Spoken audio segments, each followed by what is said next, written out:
Are you wondering why Daryl Brooks is in front of the judge again getting sentenced?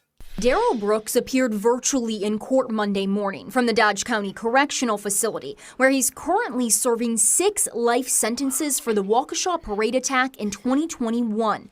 When he drove through the parade, Brooks had 2 violent crime cases pending. Mr. Brooks, are you pleading guilty to the charge of felon in possession of a firearm as charged in count 3 because you are, in fact, guilty of that offense? Yes, I am. Brooks now admitting in a plea deal to carrying a firearm as a convicted felon back in 2020 when prosecutors charged him with shooting at his own nephew. I just want to take responsibility for the mistake I made that day. Judge David Feist sentenced Brooks to 2 years, a punishment he acknowledged doesn't matter given his current life imprisonment. What happened in Waukesha is that happened, and you've gone through that process. There's nothing that I am going to do that is. And this has to do with kind of a collateral matter, which is him being convicted of being in possession of a firearm, even though he was already a felon. Okay, so let's see where we're at more recently. If you like this video, hit us with a thumbs up. Let's take a look. Is entering a no contest plea. In those discussions, I indicated that he understands that he'll be found guilty, but he is standing silent as to, he's not contesting the allegations because of potential civil liability, which he may or may not be exposed to with respect to these charges, and therefore we've negotiated a no contest plea. But I will tell you that he understands he'll be found guilty. This is not a maintaining of innocence thing. This has an issue. This is a legal decision based upon potential civil liability. All right, and the state that was part of your offer, and you are willing to accept a no contest plea for those purposes? I am understanding that the victim, Ms. Patterson, can still seek restitution in these matters if she so wishes. We are not objecting. All right. All right. And the court is willing to accept it for the reasons that have been stated on the record. The named victim will have the opportunity to put in a request for restitution that is separate from a civil liability thing. So this sounds like the case with Mrs. Patterson, who, from what it sounds like, was the victim prior to this, and that he's pleading no contest, so not admitting fault, but saying that he's not going to contest the charges, and the state is okay with this type of plea, considering that the alleged victim can go back and say, in a civil case, that she wants to seek liability. And for purposes, at this point, for Daryl Brooks, there's no point in trying him on additional charges. If those charges are going to result in more jail time, he's already got the max jail time that he can get. So that will still be a potential that will be part of this. So, Mr. Brooks, it is my understanding that you are planning to enter a guilty plea today to no contest. See, I told you I would do it. I know you did. It is habit. I apologize. A no contest plea to 2 of these charges that are pending against you. Is that correct? Yes, Your Honor. All right. Have you had any drugs or alcohol in the past 24 hours? No, Your Honor. Are you on any medications? No, Your Honor. Are there any medications you're supposed to be taking that you have not taken?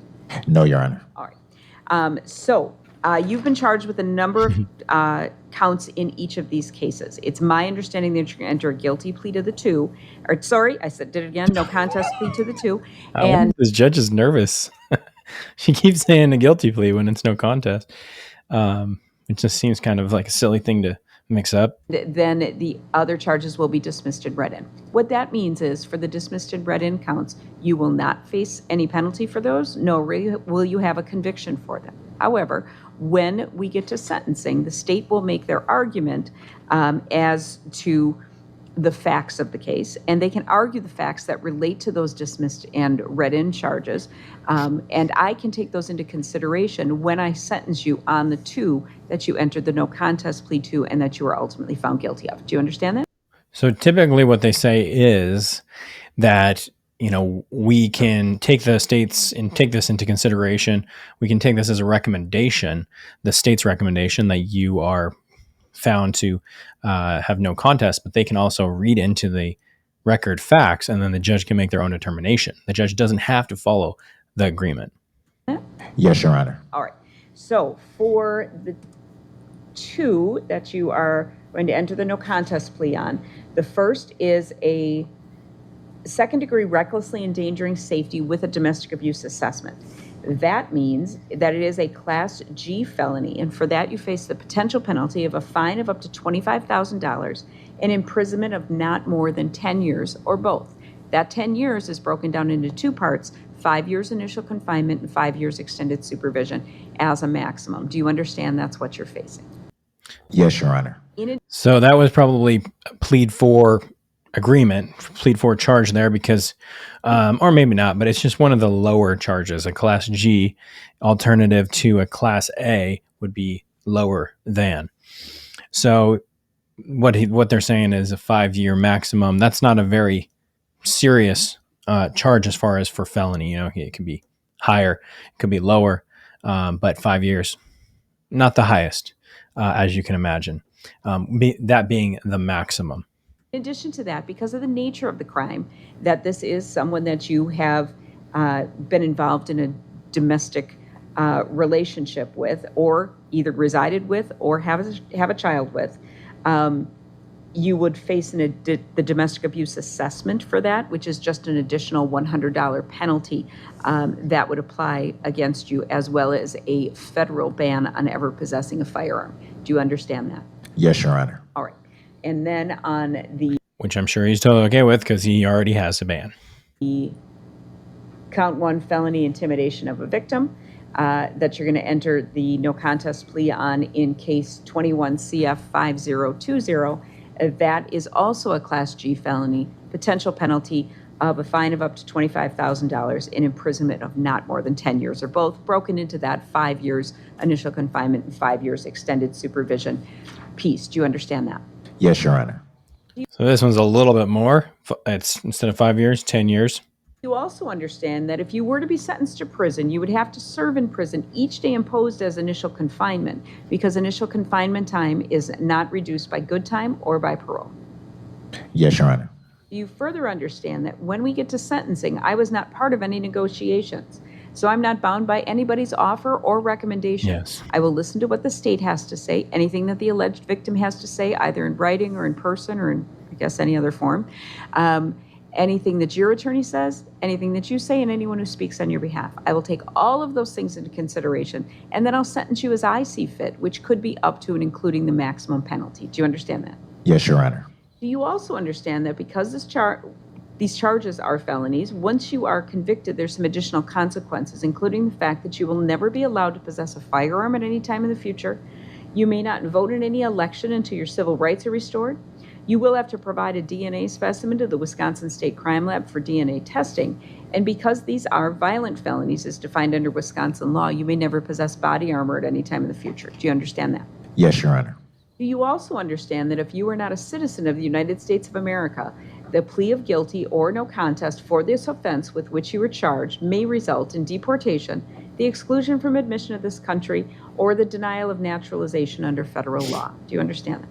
Yes, Your Honor. Do you further understand that if you enter a no contest plea, you will be giving up all the same rights as if you had pled guilty, and at the end of this, even if you enter a no contest plea, I will find you guilty of these crimes? Do you understand that? Yes, Your Honor. All right. So what? Yeah, so that means that he's not contesting them. So because of that, it's almost like a default. The judge is going to find him guilty. Is your plea then in 21 CF 4596 of second-degree recklessly endangering safety with the domestic abuse assessment? No contest, Your Honor. All right. And in 21 CF 5020, intimidation, felony intimidation of a victim? No contest, Your Honor. All right. Now, I have in front of me your plea questionnaire and waiver of rights form. Did you go over that with Mr. Jones and sign off on it today? Yes, I did, Your Honor. Do you understand that when you say no contest, rather than asking for a trial, you give up a number of constitutional rights that are guaranteed to you? Those include your right to remain silent and not incriminate yourself, the right to see and cross-examine the state's witnesses, as well as call witnesses on your own behalf and have them come to court to testify for you, the right to actually have a trial, which could be a jury trial where 12 people sit together, listen to the evidence, and then must agree as to each element prior to reaching a decision. It's interesting that they have to go through all this procedure and explain all of these things that he's giving up when he's already given them up. I mean, he's going to, as everybody is aware, facing a life in prison. So let's just skip on over these and see where we're at. Can we actually optimize course, sleep another so much to commercial. a point where you could get the same level of recovery in That were filed in these cases? Yes, Your Honor. And did you discuss with your attorney the elements of And I'm not getting into the substance of it, but also on Saturday, we were able to have a fruitful conversation. So I think that Mr. Brooks is doing this knowingly and voluntarily. All right. Are you satisfied that alcohol, medication, or drugs are not affecting your client's ability to understand what he's doing in court today? I am. Are you satisfied the plea is being made Oh, freely, it's not. voluntarily, and intelligently? I am. Are you aware of any reason in law why I should not accept this plea? No. Yeah. Does the state consent to the jury waiver? We do. All right, the court approves the waiver and finds that the defendant is entering this plea freely, voluntarily, intelligently, and with full understanding of the nature of the charge, the maximum possible penalties, and all of the rights being given up by pleading no contest, and the court accepts that plea. Mr. Jones, may the court use the facts in the criminal complaints to stand as the factual basis? Yes. All right. Mr. Brooks, you said that you read and understood the criminal complaints. Are you agreeing that you believe that the state could prove that those facts are true and therefore you are opting not to challenge them with your no contest plea? Yes, Your Honor. So that's interesting. The question is are you going to accept them in the complaint as being able to prove them as true? I guess the question is, alternatively, you could do in some states a plea that says you're not saying that they could prove them as true, but you're saying that a jury, based on the question of juries, some jury might find them as true, based on the complexities of having a jury decide your case.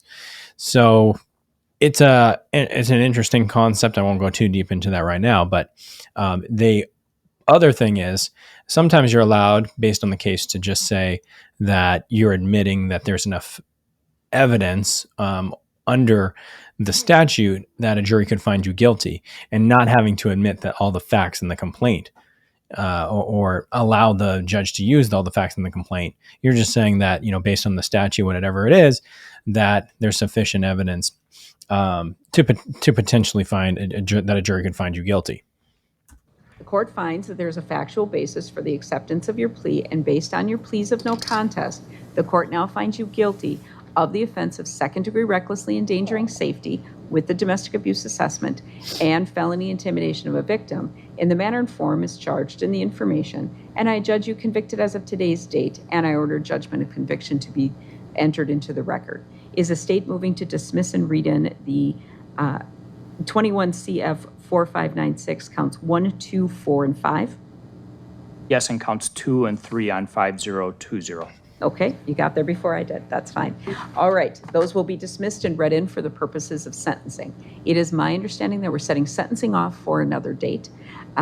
We will select that date in just a moment. At the time of sentencing, Mr. Brooks, and I am going to keep this. This was Okay, and for just like the last judge, they're probably going to say at the sentencing, "Hey, this is a little bit irrelevant considering what Mr. Brooks is already dealing with for spending his life in jail under the Waukesha case." This is the sentencing moving forward. If there's anything interesting in that, we'll bring it to you. If you want to see more True Crime with Lawyer Cliff, go ahead and click the video right over my shoulder here, and we'll catch you next time.